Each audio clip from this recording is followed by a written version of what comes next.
You know how doubling an input can double an output or even quadruple it? But what about a relationship where doubling something makes the result half as big? This is called inverse proportion, and its graph is a hyperbola. Imagine a graph with two separate swooping curves that live in opposite corners, like reflections of each other. They're a team, but they can never meet. There's a gap right down the middle, a forbidden zone. This is because the basic recipe for a hyperbola is y equals k divided by x, and math has an unbreakable rule. You cannot divide by 0. So x can never equal 0, creating a vertical wall. Likewise, k divided by any number is never truly 0, so y can never equal 0 either, creating a horizontal floor.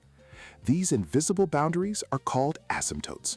For the basic hyperbola, they're the x and y axes themselves, forming a perfect cage the curves get infinitely close to, but never touch. But we can move this entire system.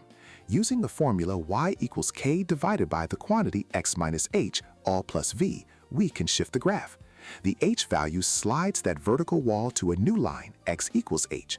The v value lifts the horizontal floor to y equals v. Suddenly, the hyperbola's ghost center, where the boundaries cross, isn't at the origin anymore. This isn't just abstract math. Imagine a business spends $1,000 on a design, then $5 to make each item. The average cost is 1,000 divided by the number of items, plus 5. That plus 5 is a horizontal asymptote. It means no matter how many millions of items they produce, the average cost per item will get closer and closer to $5, but can never drop below it. That invisible boundary is a hard economic reality, all described by the elegant math of the hyperbola.